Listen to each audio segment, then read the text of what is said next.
really how that is translated to and been informed by other programs on campuses. So it's a really interesting and unique opportunity, I think, to look at some program impacts for students across a variety of underserved categories. I'm going to let Katie begin, but my name is Stephanie Schooley. I'm the Executive Director of Campus Compact of the Mountain West. And I'm Katie Coyne-Hesselink, the Director of Member Services for Campus Compact of the Mountain West, and I oversee the programs in our Second Mission initiative. So you'll be hearing a lot from Katie today because she is the expert on all things Second Mission, and we'll spend a bit of time in the beginning talking about kind of the evolution of some of the programs that we have implemented that are focused on student veterans, how they came about, and how as we move forward, how they kind of changed over time. So just to go through, well, we did our introductions. Katie's going to talk about kind of who serves, how we got into the veteran space. We'll look at some of that program development through partnerships, specifically the Second Mission Initiative, which stands for Service, Education, and Careers. And then we'll kind of shift a little bit and talk about some of the adaptation, both of veteran serving programs or veteran focused programs to other student demographics and vice versa, and how that really plays into some of the access and equity initiatives that are really a foundation for Campus Compact programs across the country. And we'll end with some questions and answers. So please feel free, if you are familiar with Zoom or are not, there are a couple of different ways that you can interact as we talk through the webinar today. So there's a chat box. So if there's something that occurs to you, a program model you want to share, a link to a website you find to be on point or you want to share with other participants, feel free to put it in the chat box. There's also a Q&A button at the end of the webinar. When we have the question and answers, it really is intended, even though you're on listen only mode, so it seems disingenuous, but it is intended to be a conversation, and hopefully we'll be able to respond to anything that you put in that box. So use those freely. And last note is that this webinar is being recorded. So once we have the finished recording, the folks at California Campus Compact will send out the link to the recording along with the slides for today. So you'll have access to all of the embedded links that are in the handout. All right. Cool. Well, we wanted to begin by framing this conversation in terms of who the student veteran population is. And we're just going to share some national statistics with you to give you an idea of the populations that we work with. And these numbers are not terribly different than they are here in Colorado. So it'll give you an idea of who we're working with here. So first of all, the preponderance of student veterans in college will be the first in their families to graduate from college. It's a large first generation population. Over half are married or have been divorced.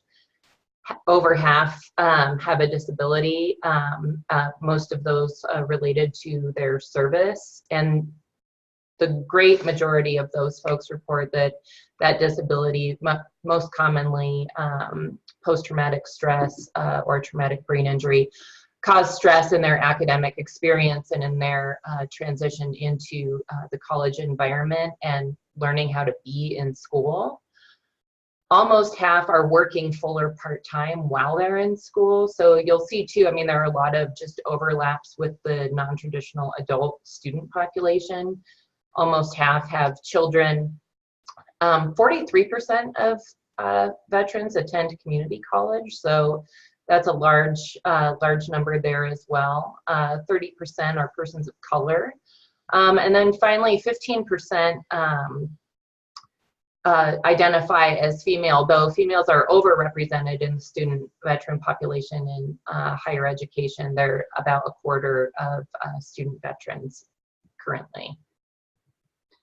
And once again, in case it's something that was not articulated already or isn't commonly known, this is something that as we began working in the veteran space, over the years, and particularly coming into the most recent conflicts, there's only 1% of the United States, the U.S. population that serves in the military, which seems incredibly small.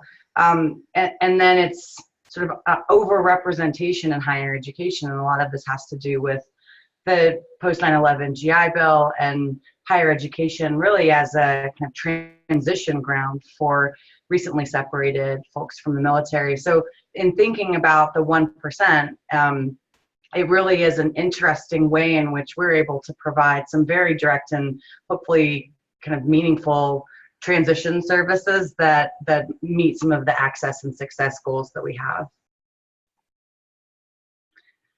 So why is Campus Compact involved in the veteran space, which is a good question. There were a few things, and this really came about in a very organic way, which tends to happen in this office if you've ever worked with Katie and I before, but really began in the 2013, around that time frame. And there were a couple of things that happened during that time that began this conversation. And the reason we're going through some of these points is not because this is a suggested pathway to program development, but I think it does shed some light on, number one, other folks who have initiatives or programs that are ongoing that may be potential partners if you're thinking about program development in this space. And also that this is a sort of circular model of program development, that as we went deeper into some conversations, or we would have some experiences with certain program models, we would figure out, okay, this works, this does not work, or does not work for the folks that we are partnering with. Let's try to figure out what we can do to adapt and change. And so it's really to make sure everyone knows that part of this is intentional, part of it is, you know, kismet, and part of it's just a pure accident that happens along the way. But in 2013, we began having conversations with some folks on our partner campuses who were noticing a pretty significant rise in the numbers of student veterans that were in their classrooms among faculty members, or that were seeking additional or different kinds of services from the student services side of the house. And they, particularly on campuses where there wasn't an established student veteran office, they just were not quite sure what to do. And we began hearing this narrative a little bit more and more. At the same time, at the Continuums of Service conference that was hosted that year, there was a pre-conference workshop that was hosted by some folks from Edmonds Community College, and an AmeriCorps program that they had in the state of Washington that was focused around that transition from military into higher education. And those two kind of pieces of information culminated in Katie and I organizing a summit where we convened together folks from Wyoming and Colorado, from really just about anywhere we could find people. So folks on campuses, folks that were in veteran serving organizations within the community, folks from local government offices, really anyone that was wanting to talk about and think about how higher education could better serve student veterans and could help to ensure that that transition from military into higher education into the civilian workforce could be as successful as possible. Based on that conversation, we decided, okay, let's do this thing. And we started partnering with the Points of Light, and they have a community blueprint program. That's a hard one for me to say. And an AmeriCorps component of that that's called the Veteran Leader Corps program. So we became a site essentially for Veteran Leader Corps, and placed how many VLC members? Around 12. Oh, I was going to say 6. Let's say 12, shall we? I don't ever have the whole information. Around 12 AmeriCorps members in higher ed institutions to begin working on some of the priorities of the community blueprint. That felt pretty good, but not quite right. And so over the next year, we partnered with the Mission Continues and had Mission Continues fellows that we would engage both in our office and at our member campuses. We looked into the sort of veteran arts space and partnered with an organization called the Telling Project. And all of those partnerships led us to create the Second Mission AmeriCorps Vista program, which Katie's going to talk about in greater depth.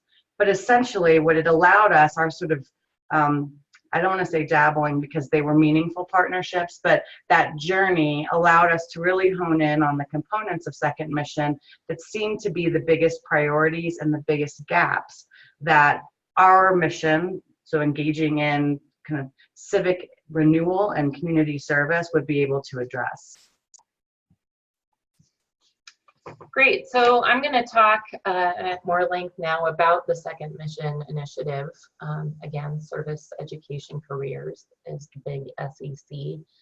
So the current iteration of second mission revolves around our VISTA program, which for those of you who are not familiar with VISTA, it's a national service program. It stands for Volunteers in Service to America. And the role of VISTA members is to build the capacity of the organizations with which they serve to prevent or eradicate poverty. So in this regard, what our program does is it works primarily with veteran serving offices on campus, or they serve independently because campuses don't quite have that structure yet, to do needs assessments, to build programs, assess those programs, and then hopefully leave something sustainable in their wake that helps serve student veterans for the foreseeable future. So our real aim here is to not to prevent access, to promote access and persistence in higher education. So our VISTAs often work on initiatives that bring students in. So we've had, for instance, partnerships in the past with Veterans Upward Bound, providing free remedial education to veterans as they work to transition into school. We've done a lot of work around peer-to-peer mentoring, faculty staff training, and I'll talk more about the specifics of those here in a minute.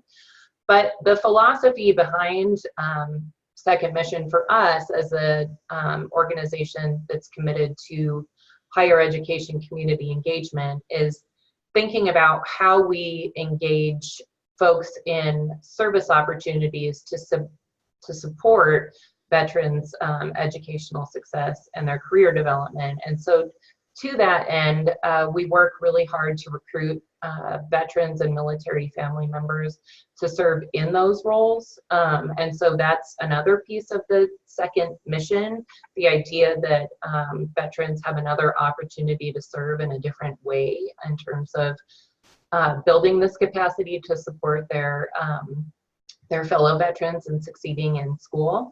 So in any given year, I would say probably 75 to 85% of our VISTAs are student veterans or military family members. And really, the military family members, it's usually maybe 10%. So the vast majority are veterans from all conflicts. I mean, we've had veterans from the Vietnam War up to the most recent wars in Iraq and Afghanistan serve in these roles. The guiding keystone for our program is the 8 keys for student veteran success. And so I'll talk here about some of our accomplishments in this regard. For those of you who may not be familiar with the 8 keys, they're here in this little wheel that you may not be able to read very well. But these were co-developed at the federal level between the Department of Veterans Affairs, Education, Labor, and Defense. And these are best practices that they've identified that support student veterans' persistence in and graduation from higher education institutions. So while these aren't required of veteran serving offices, they're strongly encouraged to develop these practices. And back when we started this program, we're now in our 4th year of programming. A lot of our partners had not yet implemented these 8 keys, maybe 1 or 2, but certainly not all 8. So if you look here at the top of our graphic, it'll tell you what's happened with our campus partners during the time that we've worked with them through VISTA. So one of the 8 keys is to have a comprehensive sort of one-stop shop for student veterans where they can get their GI Bill stuff certified, they can make payments, they can meet with advisors, etc. I mean, and usually then there's generally a social space included in that where veterans can hang out with folks who've been through similar experiences in the midst of everything that's going on campus. And so in our tenure, 44 veteran centers have been opened, and then several others, vistas, have been placed in existing structures. We also served to expand 2 of those centers. So our vistas wrote grants to secure furniture, new computers, or space itself to be relocated. And so that too, I feel that's an initiative or an area in the Keys where we've been able to do some pretty good work. Another key is providing training to faculty and staff on institutions on how to work with student veterans, cultural competence training, so how to understand certain behaviors in the classroom, if veterans are sitting in the back of the room, why that may be, how to facilitate maybe some challenging political conversations, how to refer folks to resources if they're having mental health issues. And so with our vistas, we've had 6 of those programs developed over time, and we'll look at one of those here in a few minutes. But during this time also, this is from just our 16-17 years, so this is a 1-year snapshot, 135 faculty and staff were trained in veterans cultural competence as a result of our programs. Another key is creating comprehensive data tracking and analysis programs to chart student veterans' success in education and whether they graduate and are gainfully employed. And this one has been a really tricky measure for us because of all the components that go into partnering with offices of research, for example, particularly when vistas occupy sort of this purgatorial space of being a national service volunteer and not an employee of the campus of which they serve. So there's some permissions issues and stuff that go on. But we have, in our work with CU Boulder, they've now implemented a full data tracking and analysis program, which has allowed them to track by gender, by major, by branch of service. It's a really comprehensive program to help them figure out where their students are and how they're progressing over time. We also spearheaded a Vets Count initiative, and so we've worked to gather resources around best practices for developing those sorts of tracking and analysis programs, and the long-term hope there is that we can work with our member campuses to develop common systems so that we can not only know what's happening at individual campuses, but what's happening overall with our campus partners to see if we can identify some broader trends in this region. Veterans orientations are another key in the wheel, and in this regard, because veterans are a unique population and they're coming not just from diverse backgrounds in and of themselves, as we saw in those demographics, but the fact that they're generally coming straight from the military into school from a really structured, rigid environment that's super rule governed, and folks know how to follow certain steps, to what it's like to navigate a campus environment that can be, as I think most of us know, a lot more chaotic and unstructured and highly bureaucratic in some frustrating ways. So veteran orientations are developed to help ameliorate some of that frustration, and we've developed 3 of those programs so far. Processes and systems are vistas have developed any number of smaller resources under these broader keys in terms of how to make systems more efficient, be it certifying systems when veterans go in to get their course schedules certified, down to resource packets for veterans when they come into school about what community and campus resources are available to them. So we've had a lot of sort of that micro work happening on campuses at the same time. We'll talk a little bit more about this in a minute too, but peer-to-peer mentoring is one of the 8 keys for success. And so far we've had 4 mentoring programs implemented on our partner campuses and 154 mentors recruited. And oftentimes those mentors work with cohorts of student veterans, more in a case management model. So they're working with maybe a dozen or 20 veterans at a time as a mentor rather than one-to-one mentoring. So that's also had a large impact. Our Vistas have developed 23 new community partnerships. So these are partnerships with veteran serving organizations, yes, but also community-based resources that offer programs and support perhaps around financial assistance, food assistance, things where folks can go to get basic needs taken care of. Housing authorities would be another one. And then finally, early alert systems. So figuring out how to set up mechanisms that support veterans, identify and support veterans who are at a risk of stopping or dropping out of school to do early intervention so that those folks stay on track to graduate.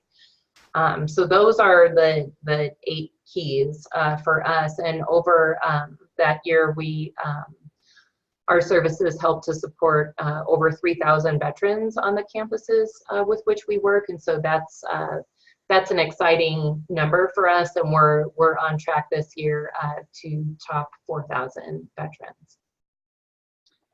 So as Katie described, and we'll hear more about some specific programs so that as we go from the macro to the micro, you get an idea of what it actually looks like, some of these programs and initiatives on specific campuses. But just to reiterate that the process of not developing the 8 keys, because that was at the federal level, but the process for program development and thinking through what would a second mission program be able to support that would meet the criteria for any of those areas. It was a very collaborative process, and that has really allowed us to have ongoing conversations that as we move forward and think about, okay, so if we have successful models for peer-to-peer mentoring or successful models for faculty development around cultural competency for a specific group of students, then what are the barriers that would prevent that from applying to other groups of students? And what would need to change either in the language or in the way that that's set up to be able to be really kind of scaled up to other groups of students? And that's been the trajectory that the program has gone, as it has matured in certain ways. And once, a veteran center is now established at a campus and they've got a comprehensive faculty development program in place, that we're seeing this develop into other areas of students, which is the convergence piece. As we move forward, and this is based on some research that came out of the University of California in Irvine and was published in the Journal of Veterans, something that I can't remember right now, but describes some pretty significant research that has been done, and the source is listed down below. I encourage you to click on it and read through it, because it's a pretty comprehensive list of research and resources and findings that talk about co-identity with veteran students and other organizations, other groups of students. And so as you can read on here, so she's talking about organizations, institutional safe space, or student groups that are centered around one or more aspects of identity. So there's all of those different ways of thinking about identity, including veteran status.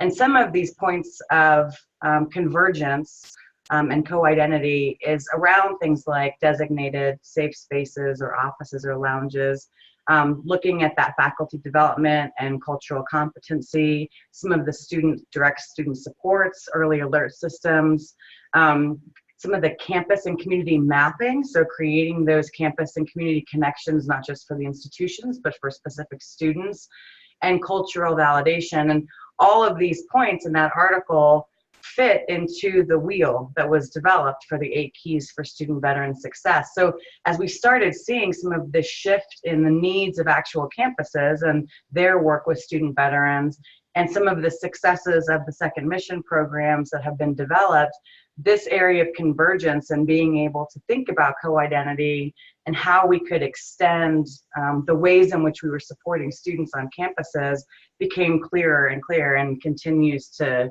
be clarified. One of the pieces that I think Katie alluded to, and that as we have moved forward, we've had a lot of interesting conversations around, is a sort of cautionary tale that is included in this research, which, I mean, this is specific to student veterans, but in general with some groups of underrepresented kids, students, that the research can be too narrow. So thinking about student veterans as a kind of as one homogeneous group of people, rather than some of the individual factors that would be barriers to or contribute to their success. Thinking about those individual factors rather than institutional factors, or some of the structural barriers that may be in place. Going deeper into group difference. So what are the differences in student need and student supports for female veterans versus male veterans, or you can disaggregate that however you'd like. And in thinking about what is success, educational success for different groups of students, and is it the same answer? Is it always degree completion, or is some of it success that's defined very differently for different groups? And so this is something that we've been thinking about and trying to work through as we continue to mature the program, is to think about how we can go deeper into some of the, for example, structural issues or institutional barriers that may be in place for student veterans and other groups of students, and how we can make sure that as we think about development of programs for student veterans, that it continues to be a conversation around what that success looks like. So I'm gonna talk now about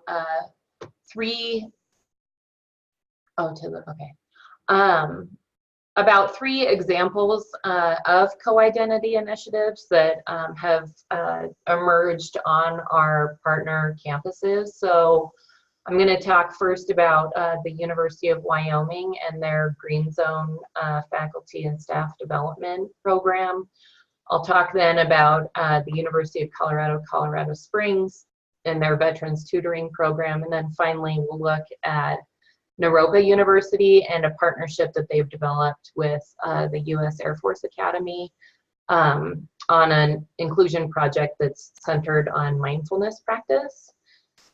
So Green Zone, that may, for those of you who aren't familiar with that, or that sounds familiar, Green Zone is developed on the Safe Zone model to support LGBTQ students. So this is a professional development opportunity through which faculty and staff, and in some cases students, might go through in order to become veteran allies. And so the way that it works, so in the Safe Zone program, most of us have seen the pink triangle and the green circle. Faculty and staff go through this training in order to learn more about veterans' culture, needs of that community on campus. And once they move through this process, they receive a placard, as you see here for you, Deb, that they can put on their office door or their office window that signifies that they are someone that a veteran can go to if they're having an issue. This doesn't imply that they're now experts in serving veterans or veterans' mental health, just that they are a person who is willing to sit down and talk with student veterans and help them navigate challenges that they may experience, connect them with resources on campus or in the community. It's a localized safe space for student veterans to go when they need assistance. And this is the Green Zone model is based out of Virginia Commonwealth University, and it's been adopted now by several universities, I believe, across the states. Another in our campus membership being the University of Northern Colorado. So this is a fairly comprehensive training. The Green Zone training at the University of Wyoming is a multi-day affair. And people can be retrained, do refresher courses, etc., to keep them up to speed on what's happening in veterans culture and how they can be of service to those students. So next, I want to just highlight the Veterans Tutoring Program at UCCS. And this is a program that was developed by our AmeriCorps Vista member there, Astrid Monar. And so the research tells us that students in traditionally marginalized or historically marginalized populations often fare better when they're mentored or tutored by someone who's experienced that same issue. And so what Astrid has done at UCCS is create a tutoring program right now that focuses on core skills. So math, writing, and science. These are the identified issues where veterans usually in their first and second year are struggling because these are core courses that folks are taking. So each of these folks, the top two here, Greg and Heather, are veterans themselves who specialize in math and writing. And then Tommaso is a military family member who specializes in science, and they offer tutoring right in the Veteran Center, so student veterans don't have to go find where the tutoring program is on campus. They can come right to that space that they're familiar with and engage in tutoring sessions with those folks. I should also say that augmenting this at UCCS is a peer mentorship program as well.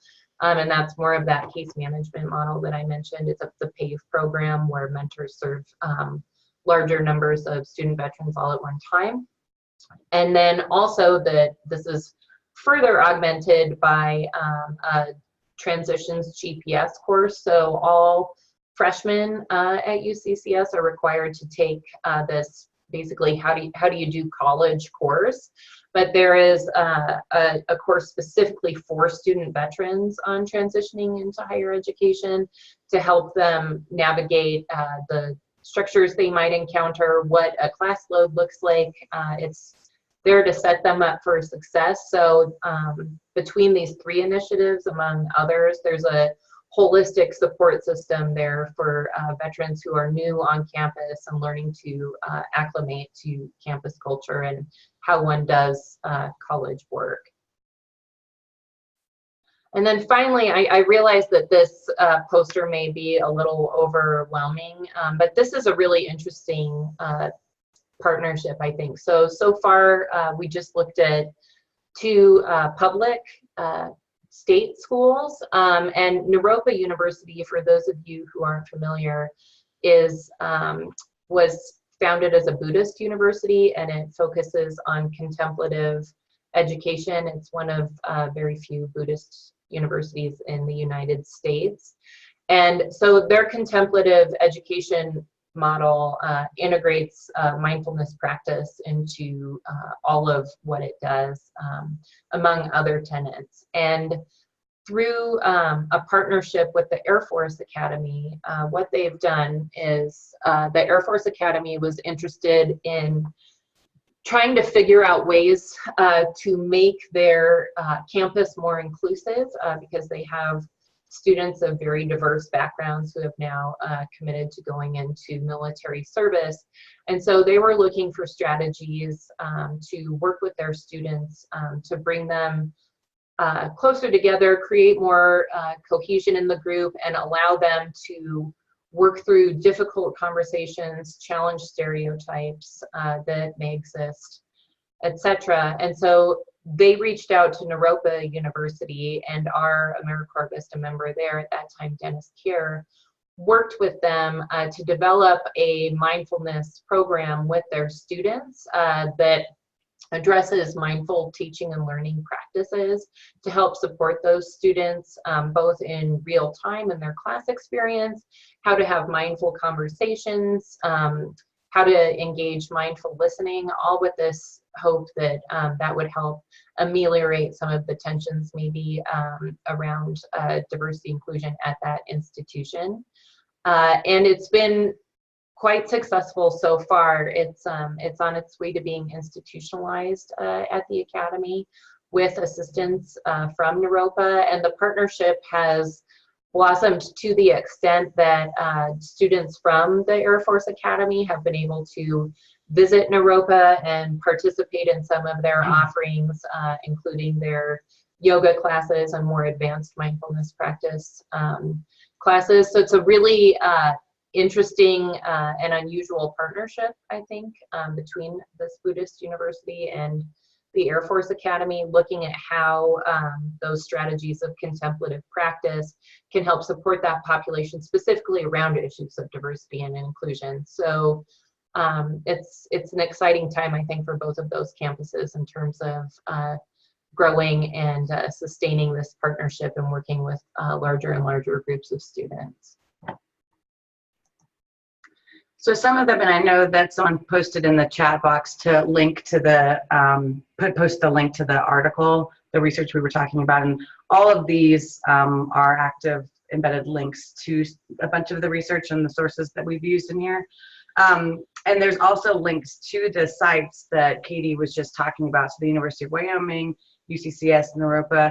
There are a lot of other campuses doing really innovative and awesome work, not just with their student veteran population, but in how they're adapting and borrowing from and contributing to services and supports for all kinds of different students, and working toward institutionalizing a lot of the programs and practices that have come from Second Mission and from other places. Another interesting model that they do not have a Second Mission vista there, but for example, Colorado State University, they restructured their student veteran office to be student veterans and adult learners, because they were seeing so much alignment with the programs and services and the ways in which they were interacting with, and even sort of the language of those groups of students.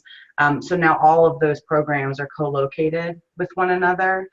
And the other thing that just to point out, and this is something that is a lot less perhaps directly impacting students, but at the institutional level, one of the great benefits I've found in working in the veteran space on campuses, sort of twofold. The first one being that it seemed like, even though there was some familiarity with folks that were in leadership roles or working with student veterans from one campus to the next, that tended to be based on institutional type. So, you know, campuses that were in a system, those folks at those different campuses would know each other and share resources, but there wasn't really a very broad network or field builder for that group of professionals. And Second Mission has really allowed for some consistent convening and training and work among folks that had not been regularly convened before. And it's been a great resource to share best practices and share program models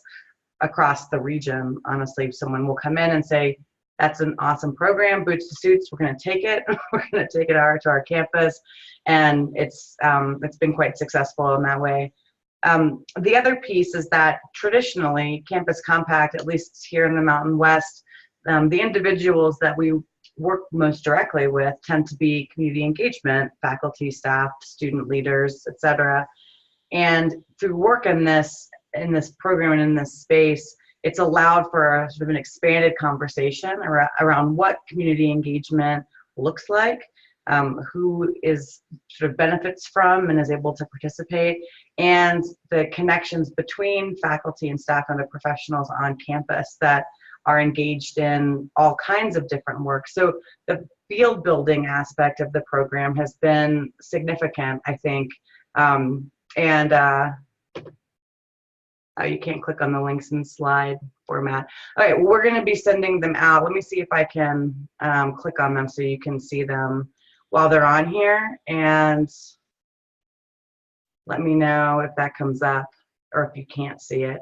So this is the one I was mentioning before from the University of California, Irvine, and through the Journal of Veterans Studies. And so this it's really a literature review that goes through, you know, the last couple of decades and more current research around some of this co-identity work and adaptation of programs and services, how we're supporting student veterans in their transition to higher education. This has been a huge resource, I think, moving forward, and is one of the newer articles that's out there because some of it's a little bit dated. This article here, may not be able to, I've exceeded my daily allowance. It's terrible. It's like my vitamins. You'll be able to do it because none of you have exceeded your daily allowance. But anyways, and then it goes through the 8 keys and all of the other resources, or you'll be able to have that once we send you the PowerPoint. Right. Yes, that's what I was gonna make mention of, is that you'll have the PowerPoint at your disposal so that you have all of these links live for you. Yeah. So that is for us the sort of in a nutshell of the work that we've been doing and how we've been framing and thinking about our work in the veteran space, and as it's changing and adapting, how we're trying to shore up some of those resources. So at this point, if you all have questions or resources that you would like to share that we can highlight to other folks, that would be great. Otherwise, you're always welcome to get in touch with me, though that's less helpful than if you just get in touch with Katie, because she knows more than I do, particularly about second mission.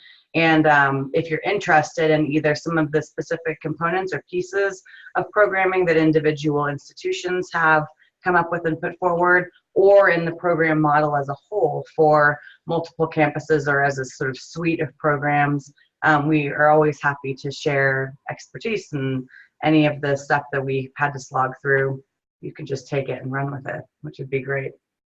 So let's look. Oh, okay, great. Thank you. I'm like, that's not something we can respond to except to say, I blush. Other questions that folks have or thoughts about some of this adaptation, different examples that you may have seen or that are happening at your institution that you would like to share either in the chat or in the Q&A. And just know that this is being recorded, as I mentioned before. I know there were some folks that were not able to be on the webinar, but they wanted the information. So feel free, once the folks at California Campus Compact send it out, feel free to distribute it to folks that you think may be interested in seeing it. If it's helpful, great. If not, oh well. All right, I think that silence means nothing. So we will put our, let me see if Katie can come up here and do this, our email addresses into the chat box so that everyone can get in touch with us, and it'll be part of this permanent record of webinaring. And yeah, and feel free to get in touch at any time. She's having to lean over, so it's a little bit awkward. Yes.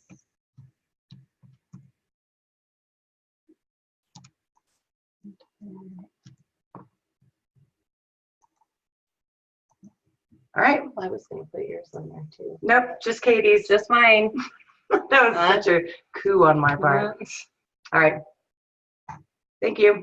Thank you.